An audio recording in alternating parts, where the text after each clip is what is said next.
Welcome back to the Voices of Women Summit, where in honor of International Women's Day 2025, we are raising the voices of hundreds of women so their messages can be heard. Your host for this session is Kimberly Crow. Kimberly is a visionary leader, a powerhouse speaker, and the founder of the Voices of Women Summit. She is dedicated to helping entrepreneurs and coaches take the stage, share their message, and make an impact. With her signature energy, passion, and a whole lot of fun, she's got another amazing guest coming right up. Take it away, Kimberly. Hey folks, we're back, and this time I have the beautiful and talented Amber Mays with us. Amber's going to be talking about a really important topic for International Women's Day: unstoppable 5 strategies for women leaders to succeed in biased systems. Welcome to the program, Amber. Thank you so much, Kimberly. It is fabulous to be here. I was just saying that I've learned so much already today from all the wonderful women. It's been a really big day already. And I don't even know if we're halfway through. We might be halfway through by now. I don't know. It's a long day for me. Exciting stuff. All right, fantastic. Well, we're going to get into this topic, but before we do, can you just tell us your story? How did you become so passionate about this particular area? Sure, absolutely. Well, I'll start with the personal. I was born and raised by 2 parents who were very culturally different. My dad is Black from Georgia, the state, not the country, and my mom was from Greece originally, so first Ooh. generation immigrant. So I grew up in a multicultural, mixed race household in a very multicultural neighborhood.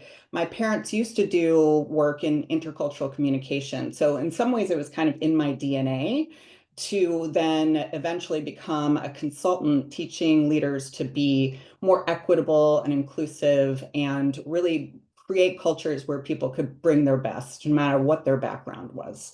Educationally, I have a psychology background and organization development background, and I've been doing coaching and consulting for 25 years.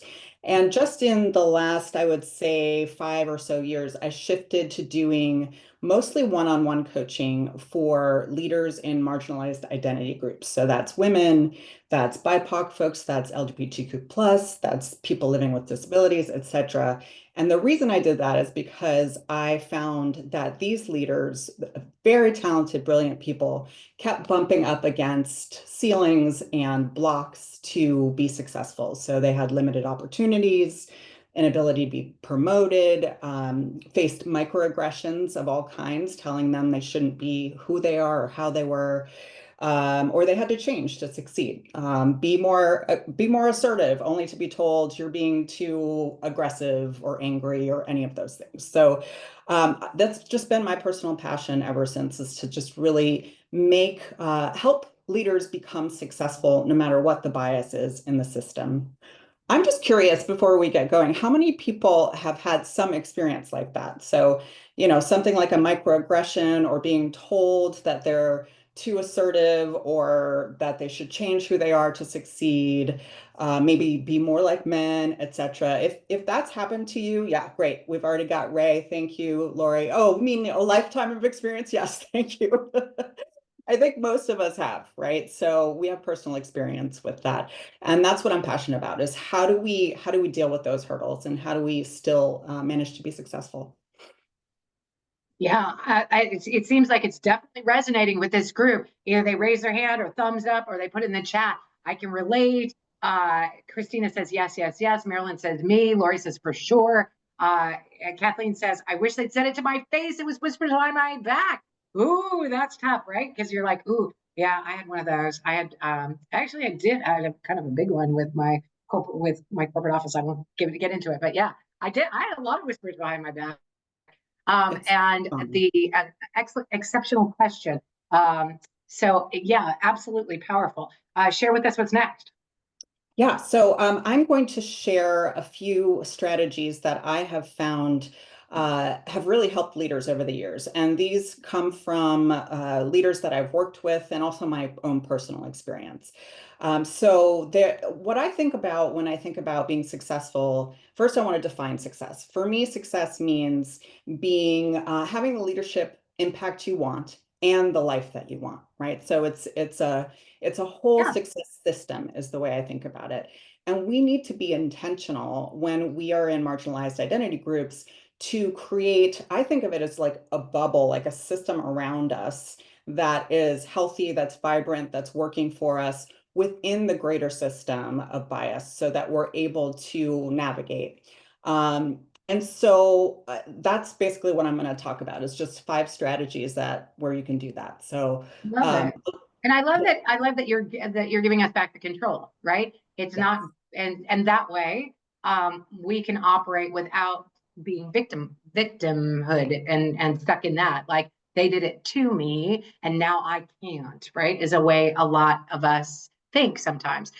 This has happened to me and now I'm not able to. So, what are 5 strategies absolutely. that we can use to assert ourselves in bias systems? Yeah, thank you. So one thing I want to say is bias isn't going anywhere, right? It's human. We're all biased. If you have a brain, you have bias. And so what happens is humans create systems that reflect bias, right? So there, that's going to be there. So then the question becomes, what do we have control over? And the first strategy, it's a big one. And I say this is non-negotiable. So this is examining the internalized beliefs that you have taken in from your experiences, from what people have told you about yourself based on any one of your social group identities. So, for example, if you believe that you have to work 10 times harder than men to succeed, you end up burning the midnight oil and really exhausting yourself, and you could hit burnout, right? Like beliefs drive behaviors, drive results, right? That's one example. You might believe that you can't succeed because no one like you has done it before, right? That's a belief that many of my clients have come to me with. And if that's the case, then you might not even give yourself the chance to see if you can, right? So things like that. Yeah, That's the yeah. I love this. And I feel, I mean, I have had a lot of good fortune. I've certainly climbed a corporate ladder. I was an executive director and I saw all kinds of stuff, right? Then I started my own business and I've had success with that. I've really enjoyed my life. There was one day where I realized people were talking about finances, and then they talked about investing, and then they talked about stock trading, and then they talked about something else. And I realized that when they got to the word stock trading, I was like, oh, that's not for me. And I realized that I thought it was for boys. Mm. And it just came to me all of a sudden. I was like, nobody told you that. I just believe that. Like, I was like, oh, stock trading, that's for boys. And as soon as I realized it, it was a shock. And then I was like, oh, what am I going to do about that? And I thought, okay, well, I'm a big universal law believer. So I was like, well, I'm just going to have to allow something in that's going to change that. And within 2 weeks, I met a woman who teaches people, women and men, how to trade stocks. And so I took the class, I learned, and I started stock trading. And I was like, but you had to look at the belief that was there. I didn't even know it was there. Like Mm. I didn't even know it was inside there until it came up that one time. I was like, wow, is that kind of how they sort of are below the surface operating all the Absolutely. time? Absolutely. And they're sneaky, right? Like Yeah. you don't even realize it's there. So, and you said something interesting, which is no one ever told me that. Well, there are a lot of micro messages, that you're getting through the media, through who you see, being represented in positions, right? It all seeps in. It's all hanging out in there, right? So we Yeah. have to really do an inventory of what are the things specifically that we have decided to believe and then we haven't checked, that are getting in our way. And then the other way this inner work that really needs to happen shows up is inner critic stuff, right? Like, who do you think you are? You're not Mhm. good enough, Sure. don't get on that stage, someone's going to say something, you're going to be embarrassed. Okay, so I just want to say this, and this has been said a couple times by folks today. This is our brain trying to keep us safe, right? That's what our brain does. That is really its major function. So we've got the fight, flight, freeze, fawn, all of the things that part does for us. It's in place for a good reason. And so what I have coached folks to do is to really pay attention to how do those messages come up and have a practice of being able to identify them and also interrupt and reframe them. There are a lot of different ways to do that, right? For me, one that has landed is I think of those voices as like younger parts of me, so that then I can be Right. compassionate, Yeah. and say, okay, thank you, honey. What is it that you're trying to tell me right now? Thank you so much for trying to keep me safe. And you know what? We're going to be okay because we're adults and we're in the driver's seat now, and we're going to try this thing and let's see how it goes, that sort of thing. But you need a practice. You absolutely have to be, on top of that. It's non-negotiable. Inner critic voices, anybody, if you have it, put an IC in the chat box. I have yet to meet anyone who has no inner critic voices. So yeah, what we need to do is we need practices to be able to interrupt them and reframe them. That's great. So do you have those practices or do you have a suggestion for us? Well, yeah, I mean, for me, I think one of the most important things is to work with a coach or a therapist, but there are so many ways to be able to identify and interrupt thoughts. I've actually been trained in something called positive intelligence, which is a really simple, I'm sure you're familiar with it. And not everybody is though, so go ahead and explain. Yeah, no, it's great. You can look it up online, positive intelligence. But really, what they're talking about is a similar concept where we have saboteurs, right? People pleasing, hyperachieving, all of those things that get in our way. And the work is to interrupt it in the moment and not go down the spiral of what your neural pathways have kind of ingrained in you, right? The stories that you make up and the wallowing and all the things that happen there, right? Again, they come from an important place, but we need a practice like that could be mindfulness, it could be a reframing process that you use. I have a lot of different tools that I use with folks to be able to do that. So lots of them. It's a whole other talk, Kimberly. All right, fair enough. What's number 3? So define success on your terms. This is the one that I think is also sneaky. So if you have been told, as a woman, for example, that success means you have to have kids, you have to get married to a man, you have to act like a man to get to the top, right? All of those things. We get contradictory messages all the time, actually, about what success is. But we have to Then do them all. we have to do them all at once. Exactly. Have everything. You can do it all. You can't do it all at once, right? I think that quote's been attributed to Oh multiple yeah. people, including Oprah, I think Madeleine Albright, and there's another one that I'm not coming up with right now. But so if that's the case, and you haven't really just defined for yourself what success is, then most likely you're walking around with someone else's narrative of what success is, right? And you really need to sit down and dream big. And that's why the beliefs are so important, because we gotta work through some of those to be able to actually have the success that we're looking for. I love it. Okay. So make sure that you define success on your own terms. There's I think it was Brene Brown, who has done 2 TEDx's, and I love her. She actually had a book, and I listened to audiobooks, so it's actually her speaking. And so she's got this part in her book where she says, you remember the commercial for Angeli perfume many years ago? It was Angeli, I can bring home the bacon, fry it up in the pan, and never let you forget you're a man, and all of these different things. And it went on and on. And she goes, I don't know how much perfume it sold, but it probably moved a lot of antidepressants. I am sure. That's great. And yeah, if that's the definition of success, and we all have to live it. Well, I don't think our generation didn't have to live with that so much as maybe our parents' generation, but gosh, yeah, I mean, defining success on our own terms. What is success for you, right? And it's not what your parents want. It's not what your kids want, or even your boss wants. It's what you can define as success. Exactly. Amber, I don't know who needed to hear this today, but somebody in our audience definitely needed to hear it. Awesome. Let me know if it was you in the chat. Okay. Yeah, So that's definitely. number, I forget what number we're on. Is that number 3? That's number 3. And there's another part that I want to comment on that you just raised, which was finding someone with your identities who has done what you want to do. You just mentioned you found a woman who was doing that, right? It's Yeah. telling your brain, this is possible for me. So, for example, I just got married. I'm 51. I didn't end up having kids. And at some point in my life, I had a mentor, which is another tip, find a mentor, who shared with me how happy and how successful and how she was thriving. And she hadn't had kids and she was doing great. And so Yeah. she became my role model. I was like, this is what I'm doing. So that's important. We got to find people that we can connect with who can be our mentors or just be our role models in general. In that vein, I actually have a woman in our community. Her name is Tiffany Sims, and she runs a podcast. And the people who speak on it are intentionally without children women. Mhm. Mhm. Is Yeah. it like I didn't, and it was by intention, and I don't have kids.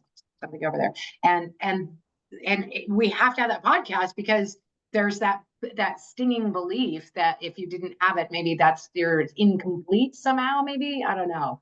So yeah, find Absolutely. a Shiro. I like that. She says, find a Shiro who's done what Yeah. you want to do and Love it. lived it that you can learn from. I love that. Great tip. Yeah. I have no kids. I have a puppy. I love a That's lot. great. There are more and more women choosing that, right? And I think that comes from being able to define what success is for you.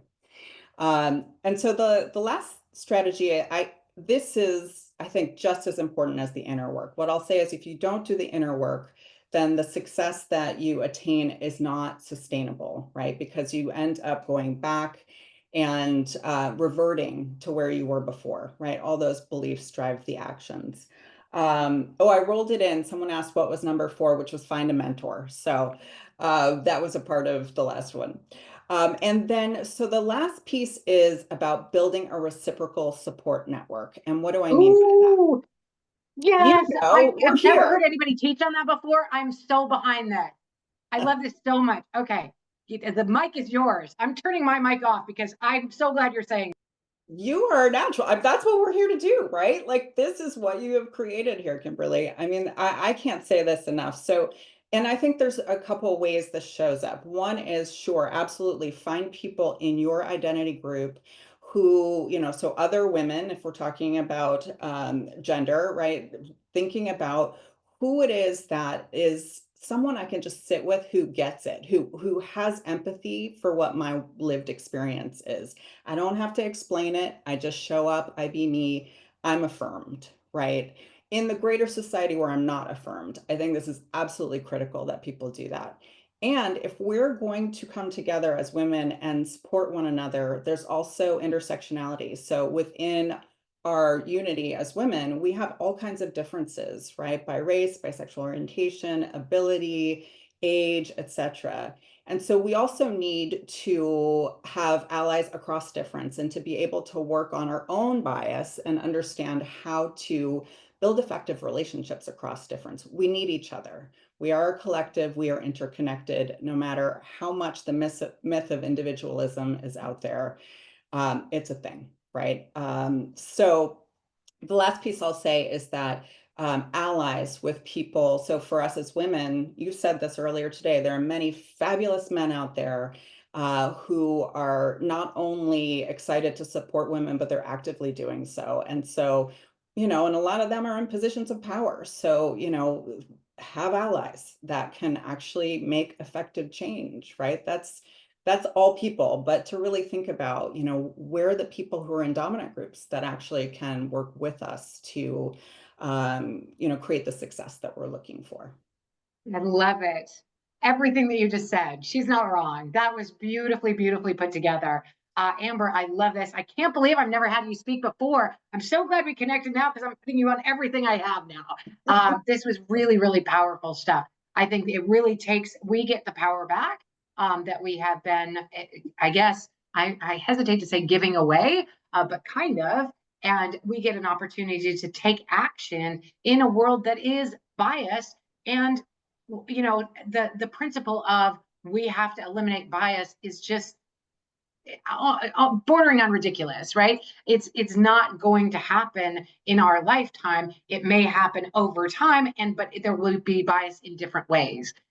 So we, just saying we're going to stamp it out forever, that may not be successful in our life. So 5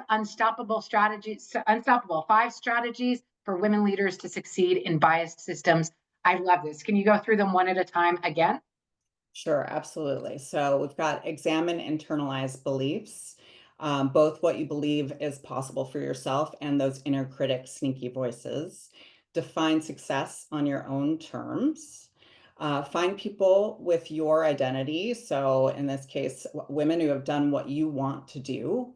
So it tricks your brain, helps your brain know that it's possible. Unite and build a reciprocal support network and find a mentor. Those were the 5. I love it. Thank you so much. This has been gold. I hope you all took a lot of notes. Amber, you actually do have an amazing gift for our audience. This is a success plan assessment called the Marginalized Leader Success Plan Assessment. So if you guys just took the other assessment, here's another one. We're going to put this in the chat right now. Click on it and let us know that at least it opened on your machine. I don't know if you'll have time to take the whole thing. How long does it take, and when should they take it? Do they need to set aside some time to focus? It shouldn't take you that long. It actually should take maybe 10 minutes. You might want a little more time to write your reflections, but I would say 10 to 20 minutes. Yeah. Awesome. All right. So open it on your computer so that you will have it there when you are finished and you can focus and you have some time to be able to focus on it. And make sure that you get a chance to take this so that you can get your assessment results back. This has just been an amazing talk. I have been blown away. Have you given this talk many other times, or is this a fresh talk for you? This is a fresh talk. Yeah, no, this is the first time. Let's get it out everywhere. Thank you so much. I love it so much. Okay, great. The world needs this talk in a big way. Super excited that you came today. She is one of our diamond speakers. You can follow her in a variety of different ways, but you can also grab our book, the Voices of Women book that is going to be coming out in a couple months because her talk, this one, will be within it.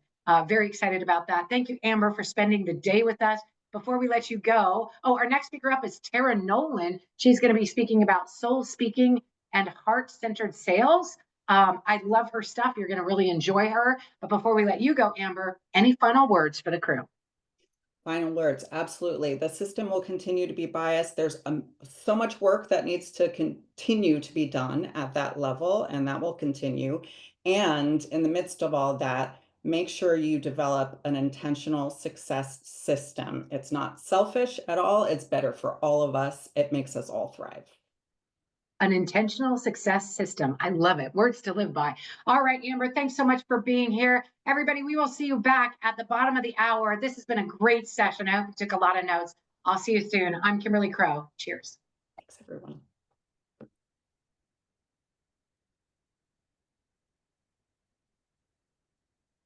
Oh, I don't hear the music, Art. Wow, I hear you. That was an amazing speaker. For replays of this talk and all the talks, plus an incredible gift bundle, upgrade to VIP now. If you have any questions or problems during the summit, you can always email our support team at support@voicesofwomensummit.com. Stay tuned. We have another fantastic speaker coming right up.